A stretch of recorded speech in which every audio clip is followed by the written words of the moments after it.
What's good, y'all? Welcome back to another video. And in this video, we will be giving a review on One Piece Film Red. I'm going to give you the good, the bad, and the Are You Deadass? But before we get into the video, if you haven't already, please be sure to subscribe to the channel, as well as the notification bell to get notified for more content that I put out. As well, if you end up enjoying the video, be sure to hit me with a like and leave a comment and let me know your thoughts on One Piece Film Red. And also, don't forget, there will be spoilers ahead.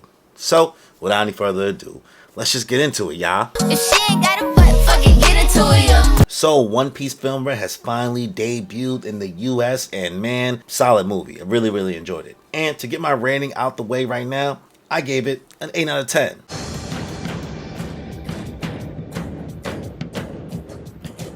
So what's good about the movie that I enjoy is that Uta was a much better character than I expected. She's basically the Mamoru Uchiha of the One Piece world. And if we know the Infinite Tsukuyomi plan that's from Naruto for Mamoru Uchiha, Uta basically tried to do the same thing. And I kind of understood her reasoning, her conviction, and her plan was really well done. Uta as a character was also just really enjoyable, and kind of wish that we could see more of her, like possibly in the manga somehow or in the anime. I doubt it, but we'll see. But talking about seeing more people that we enjoy, the cameos in One Piece Film Red felt really good in this movie. Not as bloated as Stampede, but they made sense while they were here in the story.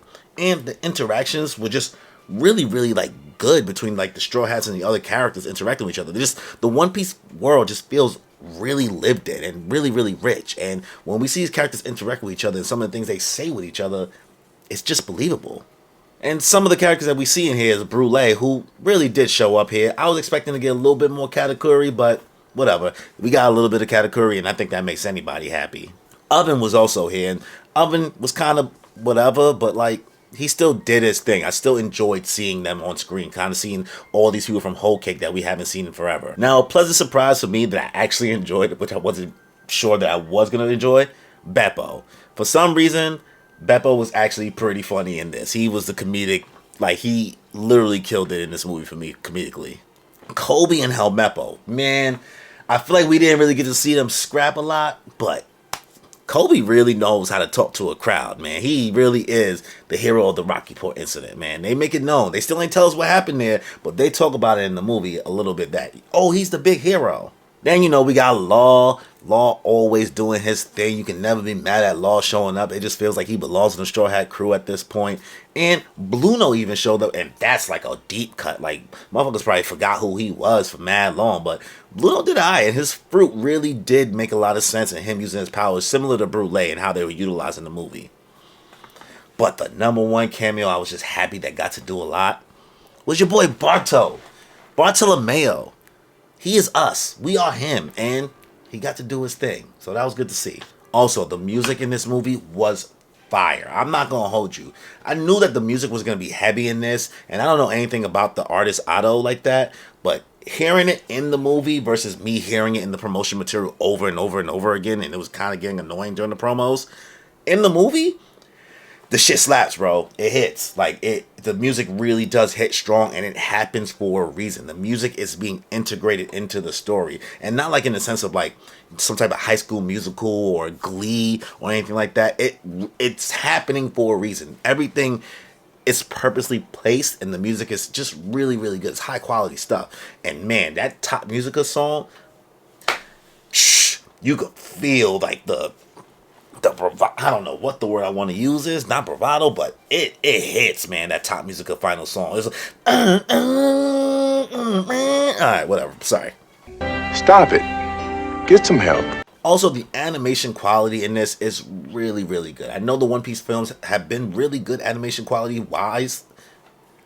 Also, the animation quality in this movie is really good. Honestly, it's always been good in the movie so far, and also like we know what Wano looks like in the anime, so should we have expected any less? But the CG in this is actually pretty well done. I feel like CG is starting to get really good in anime these days, even though some people are just going to hate on it no matter what. Also, the way the Marines and the red-haired pirates were utilizing this in this other world, because we are kind of in a dream world and we're separated, Very interestingly done. I really liked how the Marines and Red Hair Pirates kind of combated against each other, but they didn't really do too much fighting. Just kind of the concept of them being present in the story was interesting. Also, there's a moment where Uta was really actually going to kill Luffy.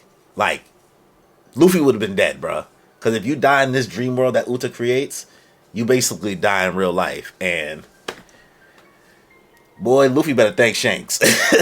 And also what's really, really good with this is the end credit scene. The post credit scene isn't anything too crazy, but it was really nice to kind of just get a visual of where everybody in the One Piece world who we've ever met is currently while listening to Uta's music. It was really, really like cute and refreshing. I liked it. And the last good thing I'll say is that you can really watch this movie, and I feel like it really is up in the air how canon and how filler you want it to be, because there's some things in this that you would like. I feel like we should take that home. I feel like that should be a fact. I don't know. It's really up to you. I think the community's going to debate about it for a while, but it will be what it will be. So that's the good with One Piece Film Red. Let's get into the bad.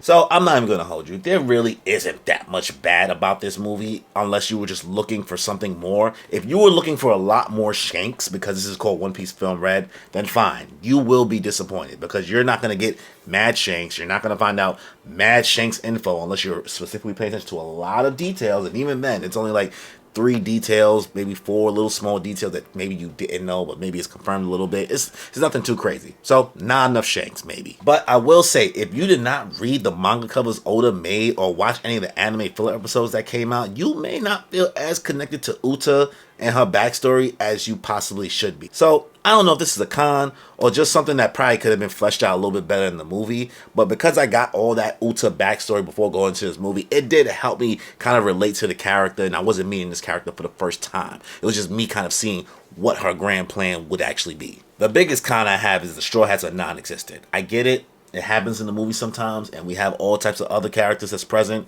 And what's dope is that Luffy is working with a whole nother set of characters, which kind of feels very Impelled Down as kind of like this ragtag group that he has trying to stop Uta's plan. But the Straw Hats is nowhere to be found. They get off the map immediately. They don't do nothing for majority of the movie until kind of the last scene.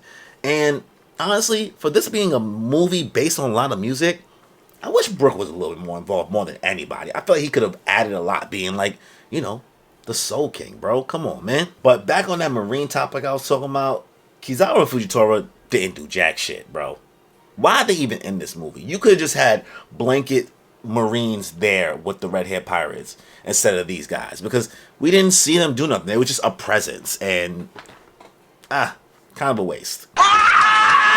Like, the only thing we got is Kizaru, you know, getting stopped by Ben Beckman. He's like, oh, Ben Beckman. And the final con I really have is Gordon, the character that kind of took care of Uta growing up after the whole Shanks incident and, you know, him covering up. I feel like that whole cover up of the incident was just all over the place, and Gordon's involvement was just kind of shaky. It just didn't really make sense to me. Like, okay, how did Uta activate her powers the first time and then they stopped?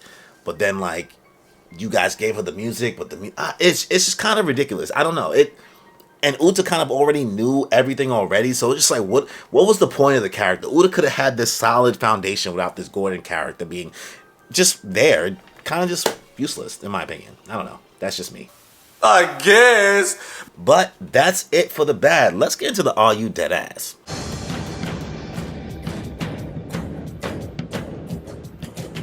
And for the first Are You Deadass, let's get into Top Musica.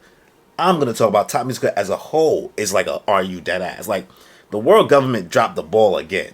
Okay? Like, you know what I know. Like, if you read the manga, you know how the government dropped the ball with the Gomu Gomu no Mi. And it's almost like we're doubling down on the incompetence of the world government with Top Musica. Because they know this thing exists. And they kind of just left it unchecked. Didn't really bother to, like, go double back on this island. Like, what are we doing? Why does this thing even exist? Like, how? Come on, bro. What? Idiotic. And also, the way they defeat Top Musica doesn't seem to line up both times. Because, like, they say it has to be defeated in both the real world and, like, the dream world. But the first time, it kind of just went away because she got tired and sleepy because she was so young and didn't have a lot of stamina. Like, I don't really know what the clarifications are for Top Musica and this little demon thing that appears from it. It's kind of convoluted, but fine. It was dope to watch regardless. But bruh, if we gonna talk about something that, woo, are y'all dead ass? Y'all really did this. This final fight, bro. Oh my lord, it was something special. We got Yasop and Usopp finally interacting with each other, but not really, really, but they do. Usopp hockey levels is unmatched, bro. Y'all, bro, what? They giving Usopp so much to do in this movie, bro. Like, in regards to that scene bloats it so high. Usopp is a god, bro. He is a god, Usopp. And Yasop being there and kind of having that interaction and how they work together and got both sides in the dream world and the real world to work together through their hockey. They basically said, yo, Katakuri, we don't need you.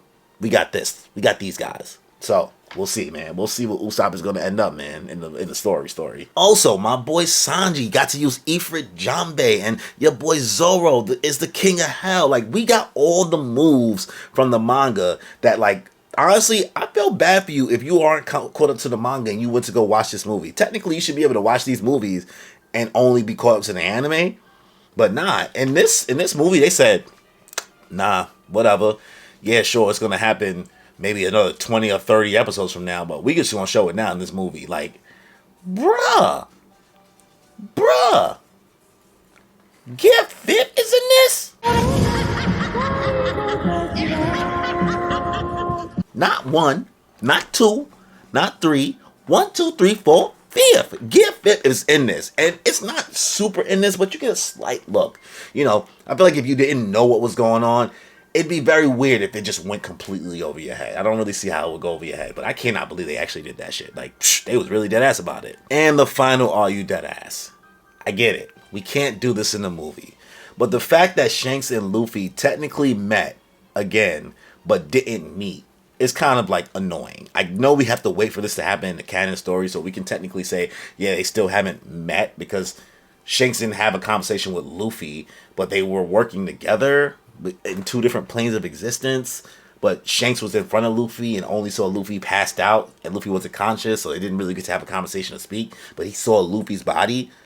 Fine, whatever. Also, we keep playing with Luffy's dream in this, bro. What is Luffy's dream? Because he says this little thing to Uta, like, yeah, we could create a new era together. Like, he was trying to, like, get her to kind of change her mind on her plan, but we ain't never gonna get it, man. I don't know if that's considered a dead ass, but it's just like, why I keep getting teased, bro. This movie really just teased you on things that we're waiting for in the manga as readers, so whatever. Bullshit. But overall, bro, this movie is solid. I think you should go watch it if you're a One Piece fan. Definitely, you'll have to be caught up in the story, and if you haven't, you should watch the filler episodes that explain a little bit of Uta, and also maybe try to see those cover stories in the manga without having to read too much into the manga if you can, because it'll teach you a lot more, you know, and it give you a lot more appreciation for Uta as a character in the movie. So, like I said, this movie is an 8 out of 10, and definitely go catch it out while you still can in theaters. Catch it out? Did I say that right? Whatever.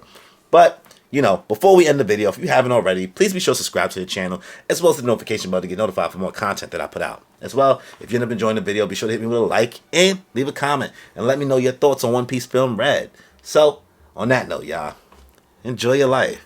I'm feeling great and feel the vibe. I'm really grateful we alive. And I'm feeling great cause lately I've been on the way to something great. And I feel alive cause I create like every day and I'm on to